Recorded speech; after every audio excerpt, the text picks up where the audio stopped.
What's up, boys? I'm back, and I'm here to present you my UFC White House card. Donald Trump said there will be a UFC event at the White House, and this will be 100% American Patriot certified. We're only going to have bangers on this. It will be the best. It's going to be great. It will be the best UFC card the U.S. has ever seen. Take Trump's word for it. It's going to be great. So, what I want for this pay-per-view, I want this to be in November to December. I don't want it to be in the Apex. I need a crowd. I need people coming out here. I don't want no portable fucking Apex thing where we have 50 people in the arena and there's no fucking hype and then the fights are ass. No, bro. I want the fights to be bangers. I want this to rival the best cards the UFC has ever had. And the reason I want it in November to December, number one, if it's past that, I'm not going to be able to predict the fights well. I'm not going to be able to make these fights well because I won't know where fighters are at. Number two, I don't want this to be too soon because that doesn't make sense. Why would this be in a month? We need a little bit of time to set it up. So the end of the year. For the first fight is a banger. Haidider Emil versus Shawn Woodson. So we have Haidider Emil, who was an undefeated prospect, rising up the rankings, not in the rankings, but about to be. He was this close. He was one fight away. Gets knocked out bad, bro. Like really bad. Versus Shawn Woodson, same position. This close to being in the rankings, on a really good fight streak, gets TKO'd by Dan Ige. So we're going to see, Haidider Emil, they're both really good strikers, and they're both solid grapplers. We will see how Haidider Emil deals with Shawn Woodson's odd build, and Shawn Woodson's going to have to fight someone with a similar build to the dude he just lost to. So this could be a fun fight. I could see it ending up brutal, bloody, and a war. For the next fight, we have Jacoby Smith versus Themba Gorimbo. So, also I want to mention, Haidider Emil, straight up certified American. Jacoby Smith, certified American, versus Themba Gorimbo. So we have Jacoby Smith, 9-0, maybe 10-0 now, I believe. Very good looking prospect. Great striking, showed good grappling. He just beat Nico the Dodo Bird Price. He was the biggest overdog in UFC history, and he didn't look as good as we expected. We put too much pressure on him, so yeah, he deserves a step up. But we're not gonna give him a shot at the rankings. We're not gonna give him a fight that makes him one fight away from the rankings. Maybe this might be 2 fights away from the rankings. We have him against Themba Gorimbo. Both of these dudes are very good strikers. Themba Gorimbo, very fun guy, can take a lot of damage. So Jacoby Smith will have to push it and see if he can knock out Themba Gorimbo or if he'll get knocked out. Whether he can decisionate Themba Gorimbo or get decisionated. Maybe a sub happens. I don't know. We'll see Jacoby Smith's full arsenal against a step up in competition, a solid fighter outside the rankings. First prelim fight. Third, but not early prelims. Straight up American certified. Charles Radkkey versus Basil Hafez. Both of these guys have looked solid at times, look really good against low comp. Mid comp look pretty good, and then they hit the high comp and they get fucked up, get knocked out. Charles Radkkey gets kneed by CP, collapses. He's going to be fighting Basil Hafez, who's in the same position. Win 2, lose 1, win 2, lose 1. So we're going to really see who can take their game from a win 2, lose 1 fighter to a fighter that actually starts building up a streak. A fighter that can make it to the rankings. Who has more heart and who will make it in the UFC? Oh, also, Charles Radkkey, a great example of patriot. He's a straight up patriot. He's not scared to use his freedom of speech. He'll show Donald Trump what it means to be a true American. You know, bro, where's that MAGA hat? True and true. No comment. Ody Osborne versus Matt Schnell. This, I believe, could be a very fun fight. Because Ody Osborne was in a position where he's having very close fights with people. And the ones he's losing are like split decision. Very close decision. So he's a very good fighter. He has great knockout ability. Versus Matt Schnell, who has no chin. But Matt Schnell looked really good grappling-wise, really good striking-wise. Well, like, really good grappling-wise, really good striking-wise is how I'd say. So he could bring that and challenge Ody Osborne. So Ody Osborne, I believe, is a good prospect. Matt Schnell, though, might fraud check, bro. These are two dudes that want to be number 15. They want to stay at number 15 ranked. So it's really a fight for who has more potential. Matt Schnell, who's been number 15 for like 20 years, or Ody Osborne, who low-key wants to be that number 15 spot. Now we have the greatest fight on the card. My boy Chris Barnett versus Mario Pinto. Also, Chris Barnett is a straight-up American. This dude's funny as hell. He's a cool-ass dude. I'm a fan of him, and a lot of people don't like him because of his bad luck, I'll say. But the heavyweight division is cooked either way. So Mario Pinto, I believe, he KO'd Austin Lane. You're KOing Austin Lane. Austin Lane's on like a 4-fight loss streak, so that doesn't mean that much. But, because it's heavyweight, that means you got hella potential, apparently. You're going to beat Tom Aspinall. Or are you going to get knocked out by Chris Barnett? Because we're going to find out if you can defend some spinning attacks. Chris Barnett's always fun to watch. Unless, like last fight, he tears his knee before the fight, then gets TKO'd. But Chris Barnett should be healed by now. Mario Pinto's upcoming rising prospect. Possible prospect, especially if he beats Chris Barnett. And if Chris Barnett wins, it's going to be like a fucking wheel kick knockout, bro. He's the only heavyweight I see throwing real fucking wheel kicks. This dude's fun as hell to watch. So this will be a fun fight. It'll be a scrap. Quillin Cfield versus Bodkin Grod. Y'all don't know how hard I'm cooking right now. Quillin Cfield, he's Australian. Australians are basically Americans, bro. Look at this dude. He's basically growing a mullet. That's American. Australians, we love Australians. As Americans, Aussies are our brothers, bro. You guys are just British Americans. Come on to our land. We're not going to deport you. Australians are cool, bro. So Quillin Cfield, basically an American versus Bodkin Grod. Bodkin Grod looked very one-dimensional in his last fight and lost it because of that. So he's going to have to work on that. But his wrestling is really good. His ground and pound is really good. He is a good fighter. Versus Quillin Cfield, who has looked very, very good. His first fight goes out, KOs on Anshul Jubli, sends him back to the toilet in India, KOs him in like 6 seconds. The only thing is Anshul Jubli is like the worst fighter in the UFC. Probably top 5 worst fighters. Quillin Cfield then goes out in his next fight, shows striking's not all I have. He wrestle fucks the dude and really looks good on the ground. Shows he has very good wrestling against another guy who has good wrestling.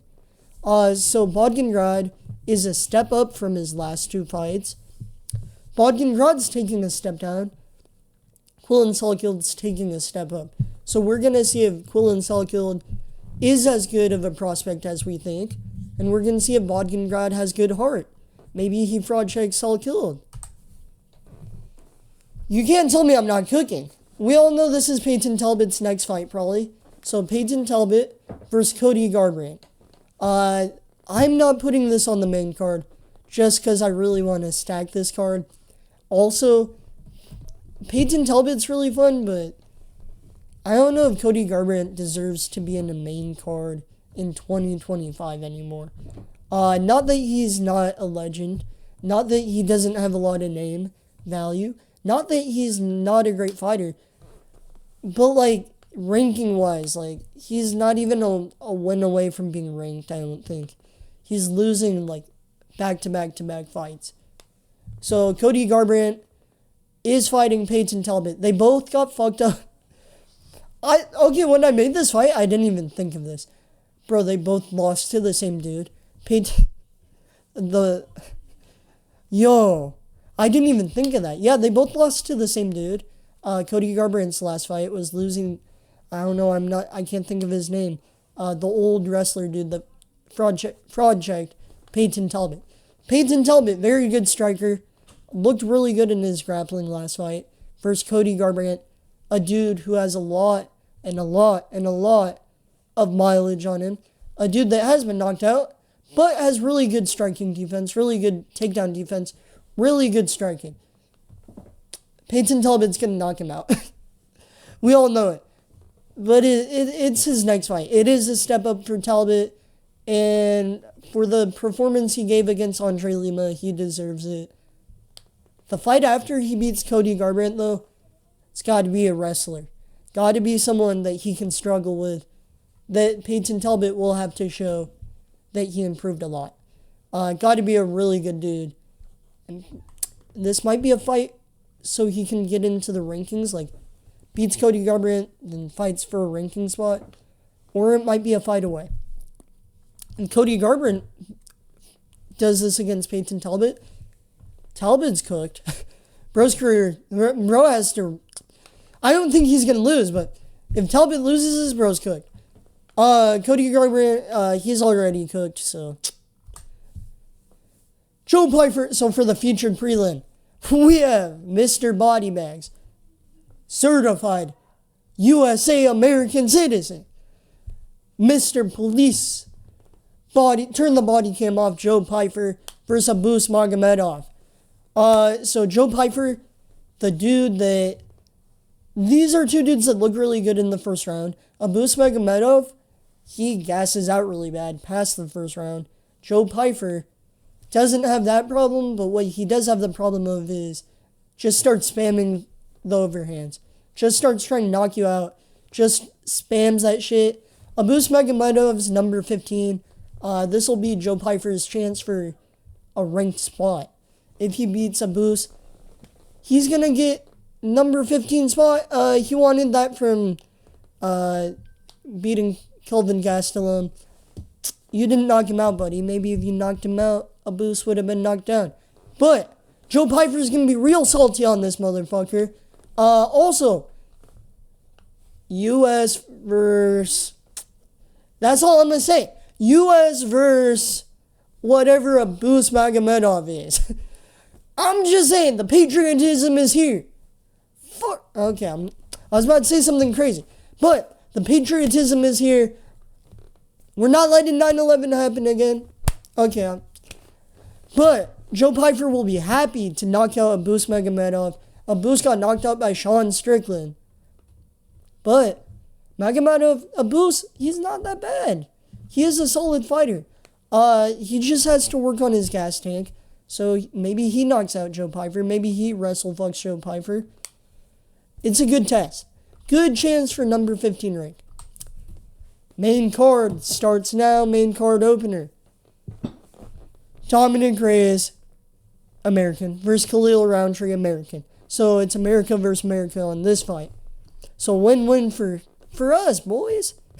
Win-win for us, right? We're not going to be sad if Reyes loses this, right? Reyes, you better lock in and win this. Okay, this is a winnable fight for Dominic Reyes. It is.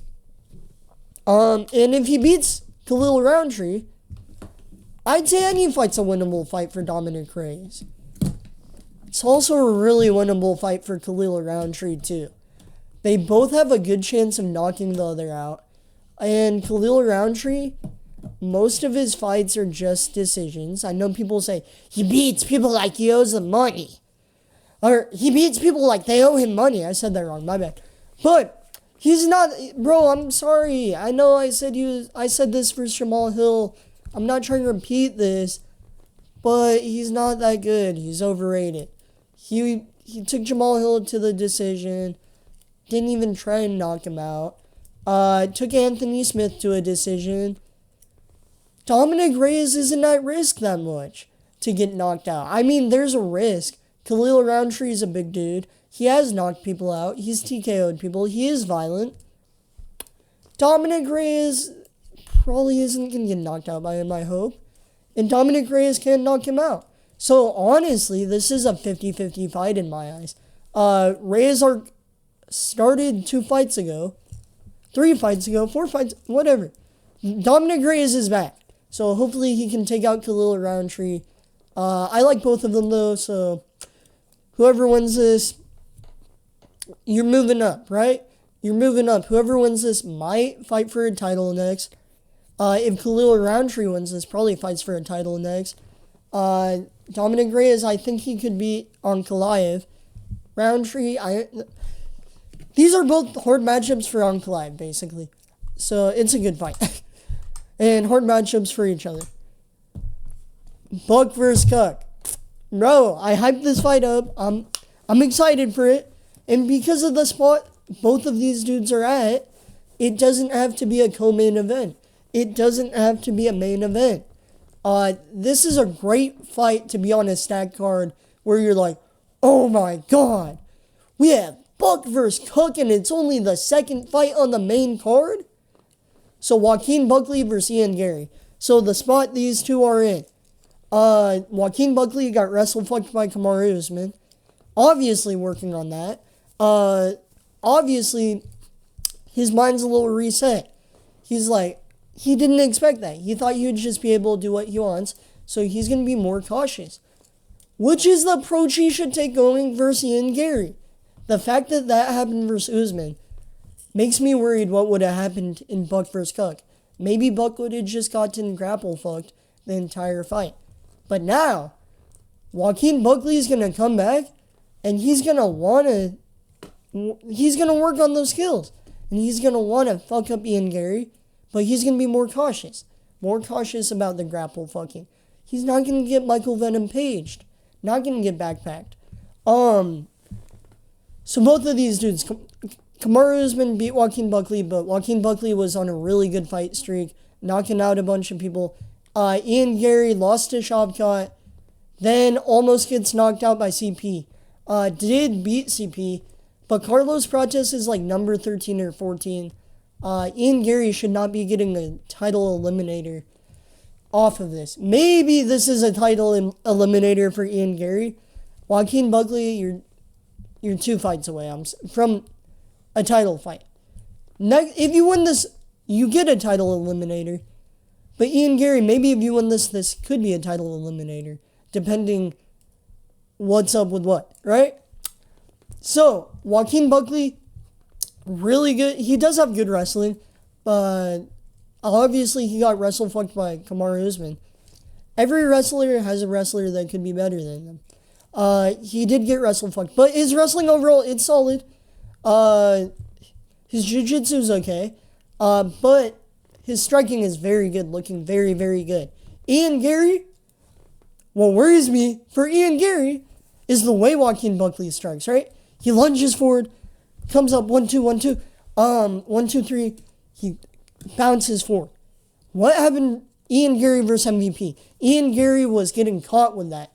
If you're going against Joaquin Buckley, who's a younger dude, a more powerful dude than MVP, and a dude that is going to last longer, less mileage on him, there's a lot more danger in that.